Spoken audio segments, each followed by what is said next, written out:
class 10th. I hope you are doing well, my junior, and I am your Ankita D here. So मैं अपना introduction दे देती हूँ. मेरा नाम है Ankita Joshi and I have recently pass my class 10 CBSE board examinations and I am the batch of 2025-26 recently that which has passed. And मैं तुम्हें यहाँ गाइड करने आ रही हूँ, तुम्हें मेंटोर करने आ रखी हूँ ताकि तुम एक अच्छा स्कोर ला सको. 90%, 95, 94, 98 अच्छा परसेंटेज ला सको मेहनत करके एंड अपने पेरेंट्स को प्राउड दिला सको. और वो एम मैं तुम्हारा पूरा करती हूँ जब तक मैं तुम्हारे संग हूँ. एंड प्रशांत भैया, शुभित भैया, दिगराज सर आपके साथ है, अच्छा होगा.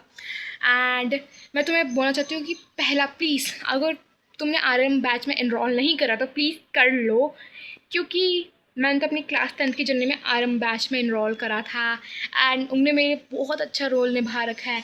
मैं ज़रूरी नहीं है कि आप RM बैच में अपने इनरोल हो, क्या पता आप किसी और बैच में हो. तो प्लीज़ उन बैच के टीचर्स पे आप पूरा विश्वास करो, क्योंकि आपने जिनको चुना है किसी विश्वास से चुना होगा. जैसे मैंने प्रशांत भैया, शुभित भैया, क्लास को चुना था एक विश्वास से. तो जो भी वो कह रहे हैं उनकी बात सुनो. आप किसी भी बैच में हो तो उनकी बात ज़रूर सुनो, उनके अपने टीचर्स की. एंड मैं तो उनसे पढ़ी हूँ, तो मैं अपना एज अ भाई, एज अ टीचर हमेशा उनकी बात सुनती थी, उन्हीं की वजह से आज मैंने अच्छा स्कोर करा. तो आप किसी भी बैच में हो प्लीज़ अपने टीचर्स की बात फॉलो करो. सो स्टार्ट करते हैं आज की वीडियो. एंड चलो, सो मैं तुम्हें आज कुछ स्ट्रैटेजीज बताना चाह रही हूँ जिससे तुम अच्छा स्कोर कर सकते हो. कैसे पढ़े हम. सो मैं हिंदी में बोलना चाहूँगी कि तुम हिंदी में क्या करो ना, हिंदी और इंग्लिश जैसे सब्जेक्ट ये बहुत स्कोरिंग होते हैं एंड बोर्ड्स में इसमें अच्छा स्कोर करा जा सकता है. तो प्लीज़ सबसे पहले तो हिंदी और इंग्लिश जैसे सब्जेक्ट में आपको NCERT तो पढ़नी ही पढ़नी है. बिना NCERT पढ़े नहीं होगा जूनियर्स. NCERT पढ़ो एंड NCERT पढ़ के ही तुम्हें समझ आएगा कि हिंदी और इंग्लिश में क्या हुआ. जो वहाँ के कीवर्ड्स है उसको अंडरलाइन करो, उनके मीनिंग लिखो. जैसे हिंदी में तो हम मीनिंग लिखते थे. मीनिंग मतलब जैसे हिंदी में जैसे कोई भी बुक में हमें कोई मीनिंग समझ नहीं आ रहा था तो हम उससे मीनिंग लिखते थे, क्योंकि बोर्ड में कभी कभार क्वेश्चन आ जाते हैं मीनिंग से रिलेटेड. तो उसमें आप अंडरलाइन करो, हाईलाइट करो, ताकि आप अच्छा स्कोर कर सको. और हमेशा हफ्ते में एक बार तो प्लीज़ पढ़ो ही पढ़ो इन सब्जेक्ट को, ताकि आप अच्छा स्कोर करो, क्योंकि बच्चे इस पर ध्यान देते नहीं है मोस्टली. मैं तो हफ्ते में एक बार पढ़ लिया करती थी ताकि मैं अच्छा स्कोर कर सकूँ. सो तुम भी प्लीज़ इसमें थोड़ा ध्यान दो, ठीक है. हाईलाइट करो और क्वेश्चन प्रैक्टिस भी करो. जैसे हफ्ते में कर लिया, जैसे 2 बार 2 क्वेश्चन कर लिए, किसी भी चैप्टर से उठा लो जो कि अभी तक पढ़े, तो उसमें से 2 क्वेश्चन प्रैक्टिस कर लो. और ना हिंदी और इंग्लिश में हिंदी अच्छे से प्रैक्टिस कर लो. मैं बाद में तुम्हें इसकी राइटिंग कैसे, मतलब कैसे हमें प्रेजेंट करना है, प्रेजेंटेशन कैसे करनी है, मैं बाद में वो एक वीडियो लाऊंगी तुम्हारे लिए.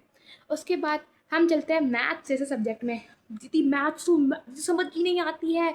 मैथ्स में इस बार बहुत घटिया पेपर है. हाँ मैं जानती हूँ बहुत घटिया पेपर आया था, बट मैं तुम्हें वादा करती हूँ कि तुम अच्छा करोगे इस बार. मुझे भरोसा है अपने जूनियर्स पे, वो करके दिखाएंगे एंड मुझे 1 डे लिख के दिखाएंगे, हाँ दीदी मैंने स्कोर करा है, अच्छा स्कोर करा. तो मैथ्स में ना पहले ना तुम लोग RD शर्मा कुछ मत लगाओ. मैंने अपना RD शर्मा लिया, पर मैंने RD शर्मा अभी तक नहीं करा था, क्योंकि मैंने अपनी NCERT ही पूरी सॉल्व नहीं करी थी. और मेरी मैम मुझे कह रही थी स्कूल वाली कि NCERT सॉल्व करो, NCERT सॉल्व करो. और मैं NCERT ही, तुमको लिटरली तुम विश्वास कर सकते कि मैंने सिर्फ NCERT पढ़ के ही बोर्ड दिया था एंड वो भी मेरे क्लियरली नहीं. अगर तुम 3 बार NCERT कर लोगे ना अच्छे से, मैं पक्का यकीन देती हूँ तुम अच्छा कर दोगे. मैंने तो सिर्फ एक ही बार NCERT करी थी पूरी, क्योंकि मैंने मैथ्स में NCERT पे ध्यान नहीं दिया. मेरी मैथ्स में मैंने खुद ही गड़बड़ कर दी थी एंड मैं और बुक्स में लग गई थी एंड जिसकी वजह से मेरा डाउनफॉल हो गया था मैथ्स में. तो मैं तुम्हें प्लीज़ पहले NCERT करो. NCERT 3 बार करो, कोई बुक नहीं लेने की ज़रूरत है. अभी 3 बार NCERT करो. RD शर्मा कुछ नहीं लेना, पहले 3 बार NCERT करो फिर करो. मुझे पता है कि मैथ्स का एग्ज़ाम हार्ड आया था, पर अगर तुम्हें NCERT 3 बार कर लेना एग्जाम्पल्स के संग, तो तुम अच्छे से अच्छा कर जाओगे. मुझे विश्वास है तुम पर. तो प्लीज़ पहले NCERT करो. उसके बाद SST सब्जेक्ट में, SST में क्या करना है, देखो SST में क्या है ना, थ्योरी सब्जेक्ट है. तो SST में आपको क्या करना है कि NCERT पढ़ी एंड सेल्फ नोट्स बनाए. NCERT के वर्ड्स हाईलाइट करे. तो आप किसी बैच में हो तो बैच में पढ़ाते हैं, अगर जैसे कोई सर हमारे यहाँ तो दिगराज सर थे तो पढ़ाते थे, तो वो हाईलाइट करते थे हर एक वर्ड्स को.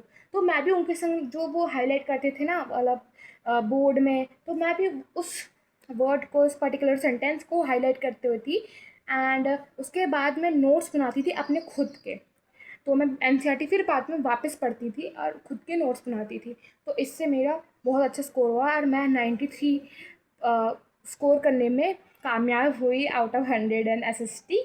एंड उसके बाद आता है हमारा साइंस। तो साइंस में आपको क्या करना है, साइंस में अगर आप केमिस्ट्री और फिज़िक्स का पार्ट नहीं भी पढ़ पा रहे हो, एनसीईआरटी का रीड नहीं मार पा रहे हो या फिर हाईलाइटिंग कर पा रहे हो, तो प्लीज़ आप बायो को करो, बायो को पढ़ो। बायो में थ्योरी आसान है, तो उसको रीड करो और अच्छा स्कोर ला सकते हो आप।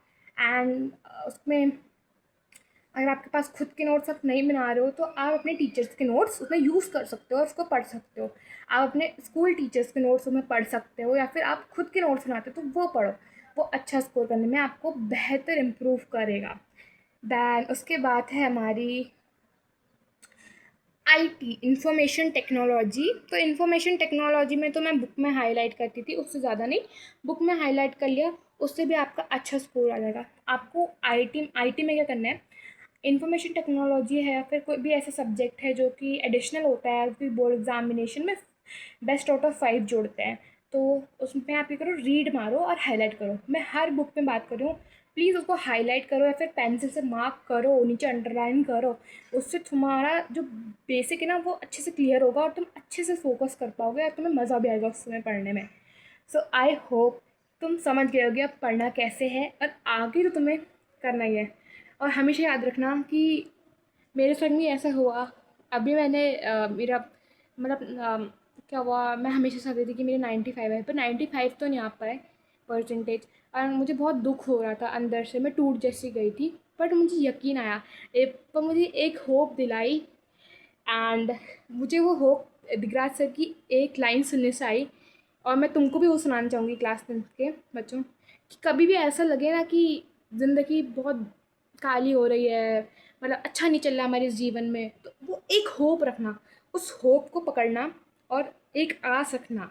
और वो टॉर्च वाला रूल जो दिगराज सर बता रहे थे, उससे मुझे थोड़ा मोटिवेशन आया, जिसकी वजह से आज मैं फिर से अच्छा करने के लिए तैयार खड़ी हूँ। सो दिगराज सर ने एक चीज़ बोली थी कि टॉर्च होती है, एक कदम हम उसको जलाते हैं तो हमें पहले एक कदम दिखता है, फिर दूसरा कदम दिखता है, फिर तीसरा, ऐसे ही कर करके फिर वो अंधेरे से हमें बाहर निकल जाती है। वैसे ही तुम्हें करना है। कोई बात नहीं कितना भी डाउनफॉल है, तुम्हें ये ठानना है कि कोई बात नहीं, भगवान ने मेरे लिए कोई डेस्टिनी तो चुनी ही होगी ना। वो हमेशा याद ध्यान रखना और अच्छा स्कोर करोगे मेरे जूनियर्स। मैं तुम्हारे साथ हूँ।